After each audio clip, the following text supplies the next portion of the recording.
Hello everyone, welcome to Legacy AS Academy and welcome to the third video in the series where we are talking about the previous year's history questions that were asked in the year 2020. Okay, before you continue with this video, I would recommend you to watch the other two videos where I've discussed the previous year's questions of 2022 and also 2021. Okay, so this is the third video in the series of the previous year's questions, and here we are talking about the previous year's 19 questions that were asked from history, that is ancient, medieval and the modern history in 2020 prelims examination. Remember, the number of questions that were asked from history are 19, which means almost 1/5 of the prelims paper were filled with history questions. Okay, let's discuss all these 19 questions. Let's start. The first one. With reference to the cultural history of India, consider the following pairs: Parivrajaka, Shramana, Upasaka. Okay, the meanings of these three terms are asked in the examination. Parivrajaka, Shramana, Upasaka. Okay, so which of the following given pairs given above are correctly matched? This is the question that is asked. See, do not get panic. Do not get panic if you don't know the meanings of all the three. Not required. Just look at Shramana.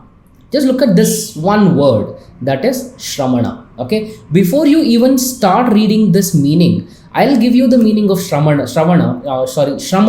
and the examples for Shramana is that Jainism and Buddhism are collectively called as Shramana traditions. Remember this. Jainism and Buddhism are collectively called as Shramana traditions, and this is the same sentence that you will have in the first chapter of Nitin Singhania, that is a book for art and culture. Whenever you go through this particular book of Nitin Singhania, art and culture, you will have this exact same lines, that is Jainism and Buddhism are the examples of Shramana tradition. Now keep this in mind. Now keep this information in mind and read the second statement. Priest with the high status. Correct. See, Jainism and Buddhism doesn't have any concept of priest at all. The concept of the priest is very much integral to Hinduism. So Jainism and Buddhism opposed this priestly hierarchy. That is why Jainism and Buddhism were preferred. This is something that we have talked about when I told you the factors responsible for the spread of Jainism and Buddhism. Okay. So now the second statement, because the priest with the high status, if there is no priest, then how will you have the priest with the high status? So the second statement is incorrect. Now eliminate 2, you have the answer. Very, very simple question. Though this question sounds difficult, but when you get into it, if you just know one statement, that is the second one, you can easily arrive at the answer.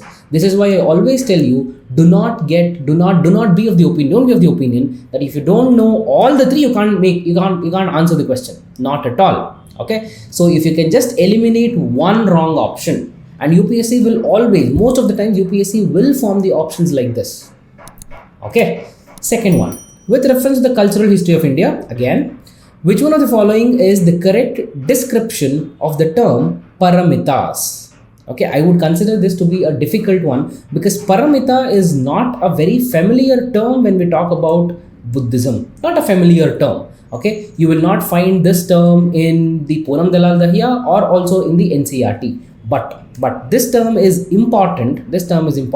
And paramitas are some of the values which will lead to perfection. Okay, such values that lead to perfection, if you practice these values which lead to perfection, then reaching the stage of Buddha becomes easy. So that is called as paramitas. Okay, so the correct option is this: perfection whose attainment led to the Bodhisattva path. Okay, option C is the correct answer. Third, with reference to the history of India, the terms Kulyavapa and Dronavapa denote. Okay, so these are the very, very difficult question. If you know these, you can attempt it. If you don't know, then it becomes really, really difficult to take the guess depending upon the option elimination techniques. So Kulyavapa and Dronavapa are the two important land measurement techniques during the time of Guptas. Okay, very much factual in nature. If you have covered the NCERTs, very thoroughly, that is the class 6th NCERT and also the class 11th NCERT themes in Indian history part 1. So such terms would become very much familiar. Fourth, which of the following phrases defines the nature of hundi generally referred to in the sources of the post-Harsha period, which means during the ancient times, the term hundi refers to what? That is what the question is asking about. See, this is a very familiar one because you will be studying about hundi even in your economics. Whenever you are dealing with a chapter called banking, you will have something called as hundi, and the meaning is the same. Meaning doesn't differ. It is the unorganized sector of money transfer that is called hundi. Like the bill of exchange where you deliver money or you give money here and you take money somewhere else, and you will be given a acknowledgement telling that you have paid this much amount of money. So that is hundi. Unorganized money exchange or money transfer is called hundi even today, even in the ancient times. Next question, fifth question. With reference to the history of India, consider the following pairs. Okay, Orang in charge of the treasury of the state. Terms, again, every time whenever I deal with the terms in the class, I'll tell you the terms are very, very important when we talk about ancient and the medieval history. Okay, so 2020 itself, out of 5 questions that we have discussed, this is the third question where we are talking about the terms. So this is the importance of knowing the terminologies in the ancient and the medieval history. I know it is difficult, but look at out of the 5 questions that we have discussed, 3 questions are revolving around your knowledge about the terminologies. Very, very important. Orang in charge of the treasury of the state. Baniyan, okay, Indian agent of the East India Company. Mirasidar, designated revenue payer to the state. Okay, designated revenue payer to the state. Now, look at the second one. Okay, see, whenever we were talking about Mahatma Gandhiji belonged to a caste called Baniya. Okay, so this is the elite class, one of the elite castes that we have in the state of Gujarat. Okay, taking this as an inference, this is taking this as a hint that you have Indian agent of the East India Company you can assume that this statement might be correct. So if you can have 2, you should have 2 in the option, which means you can eliminate option C. Correct? So now Orang. Okay, Orang is not in charge of the treasury of the state, but this is a Persian term. This is a Persian term that refers to warehouse. Okay, warehousing or hoarding. This refers to storage, that is the warehouse, and this is not a person in charge of treasury of the state. Okay, where did I get this information from? When UPSC asked question about Orang, when I was searching for what is the source of this, surprisingly, the source of this particular question was 7th standard NCERT. Okay, in the 7th standard NCERT, our history, our pasts 2, the book that we have, our pasts 2, we have the same term mentioned. See, this is why reading NCERTs are important. NCERTs will not give you some divine knowledge, but NCERTs will just give you those small knowledge gaps. It will fill those knowledge gaps with which you can easily attempt some questions. Okay, this is the importance of NCERT. 6th question. Consider the following events in the history of India. Rise of Pratiharas under King Bhoja. Okay, rise of the Gujara Pratiharas under the King Bhoja. Establishment of the Pallava power under Mahendra Varman. Okay, establishment of the Chola Parantaka I. Pala dynasty founded by Gopala. Look at the catch that is there in this question. See, 2, 3 and 4 talks about the foundation of an empire, but the first one talks about the rise of the Pratiharas under the King Bhoja. This is not, the question here is not asking about the founder of the Pratiharas. It's talking about the time period of King Bhoja. Okay, so I'll just give you the timelines of each of these events, and then we can talk about arranging them in the chronological order. See, arranging the events in the chronological order is something that we have done extensively in the class with respect to ancient and the medieval history. Okay, so because those were the sample questions that I made you to solve in the class. So this is how UPSC will give you questions. First one, rise of the Pratiharas under the king Bhoja. See, it is very well true that a person called Nagabhatta, somewhere in the 730 AD was a time period when the Pratihara Empire was actually founded. Okay, but the question is not asking about it. Question is asking about the rise of or the Pratiharas who became very powerful during the time of Bhoja, and Bhoja becomes the king in the year 836 AD. Remember this, 836. We are not considering 730 because the question asks about the rise of the Pratiharas under King Bhoja. Establishment of the Pallava Empire under Mahendravarman. See, Pallavas we have studied both in the ancient history and also in the art and culture whenever we were dealing with the Dravidian style of architecture. So the Pallava Empire started somewhere around, if you say 560 AD or 550 AD, let's keep it that way. Establishment of Chola Parantaka I, establishment of the Chola Empire in the year 905 or 907, okay, 10th century, early part of the 10th century. Pala dynasty founded by Gopala, 750 AD. Now tell me the answer. Okay, when you arrange this in the chronological order, first you will have 2. Okay, you will have 2. So you can eliminate B, you can eliminate D. Correct? Then after 2, you have 4, that is Pala dynasty founded by Gopala. 2, 4, you don't have this. This is the correct answer. C, that is 2413. Establishment of the Pallava power, Pala dynasty founded by Gopala, rise of Pratiharas under King Bhoja, establishment of Chola Parantaka. Okay, so this is how you will have to eliminate and arrive at the answer. With reference to the history of India, consider the following pairs. Bhilsa, Madhya Pradesh, this is a place. Which state is it located? Dwara Samudra, very important, Maharashtra. Girinagar, Gujarat. Thaneshwar, Uttar Pradesh. Clear? This is what the question is all about. Now, which of the following above are correctly matched? Okay, this is what the question has asked. Now, just look at 2 important places which would be familiar to you. One is Dwara Samudra, other one is Thaneshwar. See, this is the Thaneshwar that was the seat of Harshavardhana. Okay, Pushyabhutis of Thaneshwar, you have heard about Pushyabhutis of Thaneshwar, and Thaneshwar is nowhere near to Uttar Pradesh. Nowhere near to Uttar Pradesh. Okay, so the 4th is wrong. So if the 4 is wrong, you can eliminate 4. And you're left with 1, 3 and 2, 3. Which means 3 by default is the correct one. You don't have to look at Girinagar, Gujarat. You don't have to even look at it. Now look at the second one. Dwara Samudra, Maharashtra. Okay. See, people from South India would know. The South India, especially Karnataka, was ruled by a very famous dynasty called as Hoysala dynasty.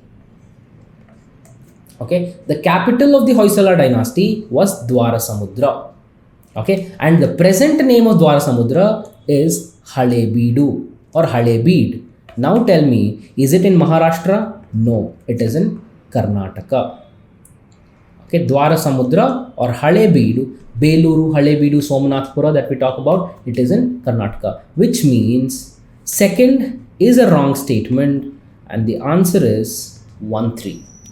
Clear? See, there are 4 places given, and I know you haven't heard about Girinagar or Bhilsa whenever we were talking about ancient or the medieval history, but for sure you have heard about Dwara Samudra and Thaneshwar. Just because you don't know these 2, you are not panicking and you are leaving this question. You are not leaving this question just because of the panic. That's why I tell you, maintaining the temperament is the most important thing when you're attempting the prelims examination. Always play like MS Dhoni and not like Virat Kohli. This is a common statement that I repeat. Okay, play like MS Dhoni. Take it till the end, till the last minute. Till the last minute, it is yours. Next question, 8. With reference to the period of Gupta dynasty, okay, in ancient India, the towns Ghantasala, Kadura and Chaul were well known as, okay, well known as ports handling the foreign trade, capital of the powerful kingdoms, places of exquisite stone art and architecture, important Buddhist pilgrimage sites. Okay, see, in Nitin Singhania, if you have studied art and architecture, you would know that there is a list of Buddhist and Jain pilgrimage places. Okay, so in that list, you don't find all the three. You can eliminate this. Clear? Now, how do you find the correct answer? See, there the question asks about the Gupta dynasty. That doesn't mean you will have to restrict your thinking only to Guptas. Whenever the Portuguese enter India, 1498 is when Vasco da Gama enters India through the sea route, and between 1498 to 1600, until the Britishers enter, there's a battle that the Portuguese fight, that is called as Battle of Chaul, okay, near Maharashtra. Correct? So this Battle of Chaul near the Raigad port, it's a port city. So when you say that the Chaul is a port city, even these two should be, and the first option says ports handling the foreign trade, and you get the answer. See, whenever the question talks about Gupta dynasty, you don't have to just think about the Gupta empire. With the knowledge that you have from the modern history, if that knowledge is helping you to clear this question or to get this question correct, you are using that knowledge and getting the question right. Okay. Ninth, with reference to the scholars' literature of the ancient India, consider the following statements. Panini is associated with Pushyamitra Shunga. Okay, very, very important. Panini is associated with Pushyamitra Shunga. Amarasimha is associated with Harshavardhana. Kalidasa is associated with Chandragupta II. See, this is a very easy question to answer, because these are the names that are very much familiar. We have talked about Panini Shashtadhyayi, we have talked about Amarasimha, Amarakosha, we have talked about Kalidasa and his works. Okay, we have talked about Malavikagnimitra, we have talked about Meghaduta in the classes, we have talked about PMS, Pushyamitra Shunga, we have had an entirely discussion about Guptas and Chandragupta II, and also Harshavardhana, which means every information given in this particular question is known to you already. Just that you will have to arrange them, connect the dots and find the answer. That is the task. See, Panini is associated with Pushyamitra Shunga. Where do we have Pushyamitra Shunga? Pushyamitra Shunga comes into picture during the post-Mauryan period. This is the same person who assassinates the last ruler of the Mauryan Empire, that is Brihadratha. Brihadratha is assassinated by Pushyamitra Shunga, and Pushyamitra Shunga finds out a new empire, or founded a new empire called the Shunga dynasty. Clear? And Panini belongs to somewhere around 5th to 6th century BC, which means Panini and Pushyamitra Shunga are not at all contemporaries. So the first statement is incorrect. If the first statement is incorrect, you will eliminate two options. Now look at the options. 3 is by default correct. Okay, Kalidasa is associated with Chandragupta II. Kalidasa was one of the Navaratnas who was in the court of Chandragupta II. Okay, along with Aryabhatta also and Varahamihira. So now look at the second one. Amarasimha is associated with Harshavardhana. Okay, so this becomes a very complicated and also confusing statement if you don't know the facts. But Amarasimha was also a Navaratna under the court of Chandragupta II, and Amarasimha composed Amarakosha. Okay, which means the second statement is also incorrect, and the correct answer is C. That is, Kalidasa is associated with Chandragupta II. Who among the following rulers advised his subjects through this inscription? Whosoever praises his religion, which means the inscription is talking about religion, sect, or blames the other sect out of the excessive devotion to his own sect with the view of glorifying his own sect, he rather injures his own sect very severely, which means the entire essence of this particular inscription is secularism. Clear? Now identify those rulers in the options who were there for secularism, for tolerance, and also for universal acceptance. Find that ruler, that is Ashoka. Okay, whenever we talk about tolerance, acceptance and secularism, the first name that comes out is Ashoka. So the correct answer is Ashoka. With reference to the religious history of India, again religious history of India, consider the following statements. Sthaviravadi belonged to Mahayana Buddhism. Okay. Lokottaravadi sect was an offshoot of Mahasanghika sect of Buddhism. The deification of Buddha by Mahasanghikas fostered Mahayana Buddhism. Okay. Now, every year there would be one question from Buddhism and Jainism, and that question will not be easy. Look at this question. Sthaviravadi belonged to Mahayana sect of Buddhism. When we talk about Mahayana sect of Buddhism, when we discussed 4 Buddhist councils that were established, in the last Buddhist council that happened at Kashmir during the time of Kanishka is when we have the Mahayana school of Buddhism coming into existence. Okay, so before the 4th Buddhist council, there were 2 important schools of Buddhism called as Sthaviravadi and Mahasanghika. Over a period of time, Sthaviravadi emerged into Theravada school of Buddhism or Hinayana school of Buddhism, and the Mahasanghika emerged into Mahayana school of Buddhism. With this information that we have already, look at the first statement. Sthaviravadi belonged to Mahayana school of Buddhism. Incorrect. Lokottaravadi sect was an offshoot of the Mahasanghika sect of Buddhism. Very, very true. Okay, just look at the term. Even if you don't know this fact, just look at the term Lokottaravadi sect. What do you understand by Lokottaravadi? Which means the one who prays for the happiness of the entire world. Okay, and that is Mahasanghika sect of Buddhism. And what gave rise to, what is the effect of Mahasanghika sect of Buddhism? The next stage of the Mahasanghika sect of Buddhism is Mahayana Buddhism. Okay, and what is the epicenter or what is the core philosophy of the Mahayana school of Buddhism? That is Bodhisattva. Okay, what is Bodhisattva? The one who is delaying his his attainment of Buddha, the status of Buddha or enlightenment, just to help people around him, just to help people to cross those 8 stages. He is in the 9th stage. Bodhisattva is in the 9th stage and he wants to reach the 10th stage, that is Buddha. He is delaying his attainment of the status of Buddha by helping people in the last 8 stages. This is the same meaning of Lokottaravadi, which means just by splitting the word, getting to know the meaning of the word, you were able to answer this particular question. So the correct option for this is 2 and 3. That is the option B. In the context of ancient history, in the context of Indian history, okay, the Rakhmabai case of 1884 revolved around. Okay, Rakhmabai case of 1884 revolved around women's right to gain education, age of consent, restriction of conjugal rights. See, what is this Rakhmabai case of 1884 is all about? See, in the year 1880, this case got registered by a woman called Rakhmabai, and she was a victim of child marriage.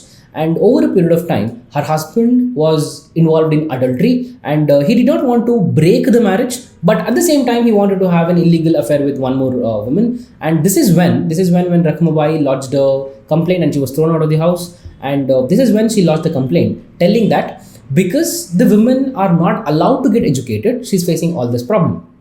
Okay, so this is the case which gave rise to something called as age of consent bill going forward. Okay, so age of consent bill, where the minimum age for women to get married was raised. This is the age of consent bill. And it also talks about women's right to gain education, restriction of the conjugal rights. Yes, so the correct answer is D, 1, 2 and 3. Indigo cultivation in India declined by the beginning of the 20th century because beginning of the 20th century, which means 1900 to 1930 or 1920 you can consider because we had Champaran also revolving around indigo. You can consider that also. 1900 to 1930. Why did the indigo cultivation reduce? Peasant resistance to oppressive conduct of the planters. Very true, very true. Let's read through all the options. It's unprofitability in the world market because of new inventions, and even this happened because we started having synthetic dyes from Germany. National leaders' opposition to the cultivation of indigo, this was not the actual reason. Government control over the planters was also not the actual reason. See, when we look at this question, both option A and option B would look familiar. Okay, would look that, okay, probably this would be the correct answer. But indigo cultivation in India declined. It is very specific. In India declined by the beginning of the 20th century because of the peasant resistance to the oppressive conduct of the planters. This is the correct option, and this is the more correct option. If I want to be very honest, this is the more correct option than the second one. So the correct answer is A and not B. Wellesley established Fort William College at Calcutta because this is very well known. 1799 we have the establishment of the Fort William College, and this happened because he wanted to train the British civilians for administrative purposes in India. And this is a very sitter question, very easy question. Just by looking at the Wellesley's established Fort William College, you should be able to find the answer. You don't have an option to this. Okay, and this is a very much self-explanatory. Every time whenever we were studying about education, the evolution of education under the British Empire, and whenever we were studying about the Governor Generals, especially Wellesley, we have studied about this.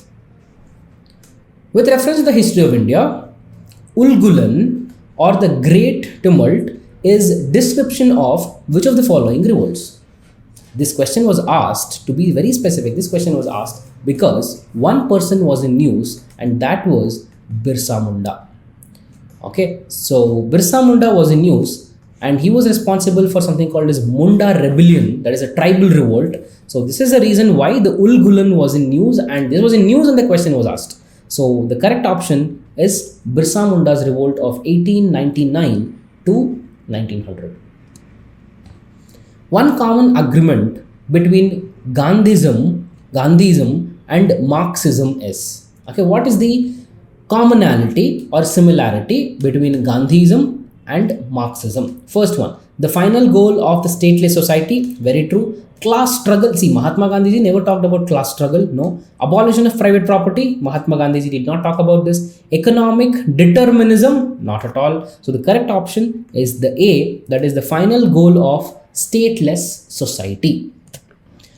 Which of the following statements correctly explain the impact of the Industrial Revolution on India during the first half of the 19th century? Whenever they're talking about the first half of the 19th century, we have to consider 1800 to 1850, in which the Britishers exploited India because of one-way free trade policy. This is not the free trade policy the way we have now. This is one-way free trade, which was more advantageous to the British Empire. So because of this, the Industrial Revolution that was happening in Britain drained Indian wealth rather than helping Indian industries. Okay, with this information, let's look at the options. Indian handicrafts were ruined, very true. This is what I was talking about. Okay, as British followed one-way free trade policy, the Indian industrialization got hampered. Machines were introduced in the Indian textile industry in large numbers, not at all. Britishers did not do it. Railway lines were laid in many parts of the country. It was not laid in many parts of the country. It was only laid in very strategic places where Britishers had their trade and communication. If they had very important trade places, the railways were constructed only in those places. Heavy duties were imposed on the import of the British manufacturers. No, actually the import duty was very low because the goods had to compete with the locally manufactured Indian goods. Because of that, the import duty was low. The correct option is the Indian handicrafts were ruined. Gandhi-Irwin Pact, coming to the national movement. Gandhi-Irwin Pact 1931 included which of the following? See, whenever you're going through spectrum with respect to Gandhi-Irwin Pact, you have some pointers under the subheading, the pointers that were accepted. Okay, the Gandhiji's proposals that were accepted by Lord Irwin, and those proposals which were rejected by Lord Irwin. Okay, so in this rejected and accepted, you will have to know what was accepted and what was rejected if you want to solve this particular question. Let's look at invitation to Congress to participate in the Round Table Conference. Very true. This is what happened. This was the main aim of the Gandhi-Irwin Pact, as INC and the Mahatma Gandhiji did not enter or did not take part in the first Round Table Conference in the year 1930. That is the reason why we have the Gandhi-Irwin Pact in the year 1931. Okay, so this is the correct statement. Withdrawal of the ordinances promulgated in connection with the civil disobedience movement. Okay, let's look at this. Acceptance of Gandhiji's suggestion for the inquiry into police excesses. This did not happen. So you can eliminate the third one. This is gone. This is gone. Okay. Release of only those prisoners who were not charged with violence. Very true. Okay. If you just look at 1 and 4 should be correct. 1 and 4 you just have in the option B. The correct answer is option B. Clear? Now, the Vittal Vidwansak, the first monthly journal to have the untouchable people as its target audience, was published by. Okay, so this was a very risky question. If you have got this question correct, then probably you would have mastered the art of option elimination. Okay, so how do you answer this particular question? See, this particular text or this particular journal, if you just look at the modern history, if you want to be practical, okay, so it is very much impossible, humanly impossible, to list down all the journals and also memorize all the personalities who have published it or who founded it or during whose time this journal became popular. Okay, it is very, very humanly very much difficult. So only if you remember those personalities who are very famous, like Bhimrao Ambedkar and Mahatma Gandhi ji, if you remember their publications, okay, more than enough. Like, I'm not telling only these two people, the important people in the national freedom struggle, if you remember them, then you can eliminate options. See, Vital Vidwansak, if you have studied the works of Mohandas Karamchand Gandhi ji and also Bhimrao Ambedkar, you would know that Ambedkar and Mahatma Gandhi ji are not related to Vital Vidwansak. Not at all related to it. Jyotiba Phule also not related to it. Correct? So, even though you don't know anything about Gopal Baba Valankar, okay, we don't know anything, even if you have not heard, this is a risk that you will have to take. This is the very high risk that you will have to take and mark the option A. This is how the UPSC prelims exam is defined. This is how it is designed. Okay, keep this in mind. It is very much hard if you think that you can just clear this examination with the knowledge that you have. Very much difficult. You will have to take such risks. You will have to eliminate options. You will have to logically think. Only then you can arrive at the answer. Okay, so with this we have come to the end of the video. If you have liked the video, then please hit the like button. For more such enriching content, please subscribe to Legacy IAS Academy, and we are coming up with one more video of the previous year's questions in the year 2019. So please stay tuned for the previous year's questions video. And at the same time, we also have a playlist where we have talked about the previous year's questions in economy and also geography. So in order to, if you're planning for 2023 as your prelims examination on 28th May, then all these videos will be a very huge addition for your preparation. Have a nice day. Thank you.